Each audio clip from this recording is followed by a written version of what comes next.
Well, in other news from the presidency over the last 24 hours, it says it's been able to create over 550,000 job opportunities as part of the presidential employment stimulus program. The program was part of the response to the pandemic. You know, of course, we have over 9 million young people who don't have jobs, a total of around 12 million people who want to work but don't have a formal job.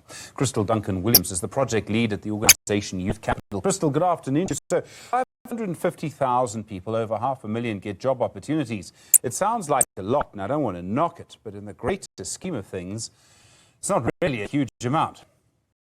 No, I mean, if you take it as a percentage of 9 million, it's a really small amount. And further to that, government is very careful to use the word opportunities. So the idea is that these are short-term employment opportunities. These aren't long-term jobs. And so as we saw with phase one, it was great for the 320,000 young people who were employed as teachers' assistants. But then many of them are staying at home again once that phase of the project is passed. So I think we really need to ask what comes next after these opportunities are created. What next for these young people? And how do these opportunities help to create a career path for young people into long-term employment? So, I mean, do we know research which shows if these opportunities, and I mean, you know, there've been sort of similar initiatives in the past, if there's research that shows actually change the lives of these young people in any way, I mean properly in the longer term, as you point out? Yes, so I mean, it's difficult to say from the phase one of the stimulus package, particularly as it relates to the youth interventions around the teachers' assistants. But we at Youth Capital have worked with all SA Cape and youth that work to come out with a report reviewing that phase of the stimulus package. And also we've worked particularly with these organizations as they've been running these teacher assistant type programs for a number of years now through the YES initiative.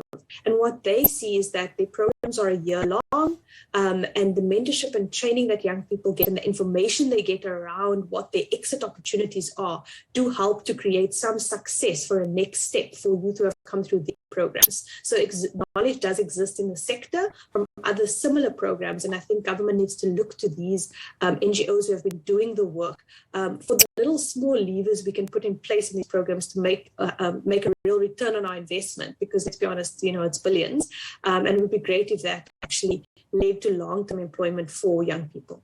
So, I mean, the issue really, I mean, we have these sort of programs and others that try and link young people into work opportunities, into jobs. But, I mean, do the jobs exist? And, I mean, I realize all of these things work together. That's the problem with economics. But even if we give people enough opportunities, work opportunities, I mean, I hate that phrase, but I mean, does that actually mean that there are jobs for them to go into after that? And I don't know if those jobs exist.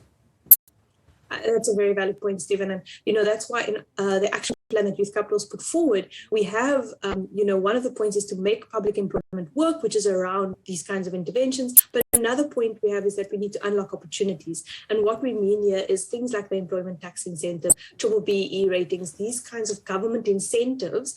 How do SMMEs begin to unlock these opportunities? We know that corporates have accessed them and continue to access them, but there is a finite number of opportunities that can be created by big corporates. We need to start focusing our energies on small and medium enterprises and seeing what support they need to create jobs for young people, so that there is an opportunity for a young person to step into when these short-term public opportunities end.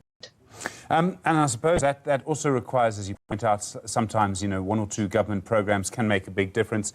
The other question, of course, is whether we get any momentum in the economy, because if you start to create the income, say, for 550,000 young people, if they get a permanent job, even if they don't get very much, that's going to stimulate the economy all on its own. Absolutely. And, you know, that's why we think that, you know, getting minimum wage, as you say, into the pockets of these young people, it needs to be a long-term solution, because then it becomes a cyclical thing. Young people will have money to spend in the economy that will drive further growth in the economy. And we know that SMMEs are in these township economies, are closer to where young people are living, and we need to create opportunities that are close to where young people live, because we know that transport costs are a big hindrance and often stand in the way of young people being able to remain in a work opportunity even when they find one. So these are some of the things we need to consider. The debate around youth unemployment, I mean, do you feel that it's changed? I mean, there's a lot more urgency around it, and I think that's partly because of the pandemic. I think it's also partly perhaps because of the problems we've seen at school level and so many young people leaving school because of the pandemic. Do you feel the debate is changing? Is there a sense of urgency that wasn't there 3 years ago? I think the feeling is definitely changed. One, as you say, definitely urgency. We can feel it much more than when we started. Youth Capital is quite young. We've been around since 2018, but I've definitely seen a shift. The other thing that I think is encouraging is that people are beginning to realize that young people need more than just a job opportunity. So things like the basic package of support, which is going to be piloted quite soon, looks at the support that young people need besides just the job. Career guidance, information around what pathways exist and how to access those pathways. This information bridging is something that I think people are realizing young people need support, and also the mental health question. So that's come up a lot because of the pandemic, but it's been a problem for young people before. So I think the shift in conversations to go broader than just creating a job does give me some optimism around the future for employment creation, and also I think collaboration. So recognizing what government can and cannot do and where we need to partner with the private sector more closely to create a pipeline for young people and unlock jobs. So over 550,000 people access these jobs. And we know that there are over 12, let me just use the figure for younger people, I think it's 9.3 million people. 958,190 people are due to write the matric exam, the National Senior Certificate this year. Now, I would say we'll be lucky if half of those people, maybe 2/3, go into higher education. What I'm trying to get to is 550,000 people getting the access to these job opportunities, suddenly that number is replaced by the people who matriculate this year. Absolutely, and that's the thing. That's what we've seen if we look at the numbers. If you think about the pool, the number of young people entering the labor market far exceeds the number of young people who are finding jobs and exiting this pool of unemployed. And so the numbers continue to exponentially grow.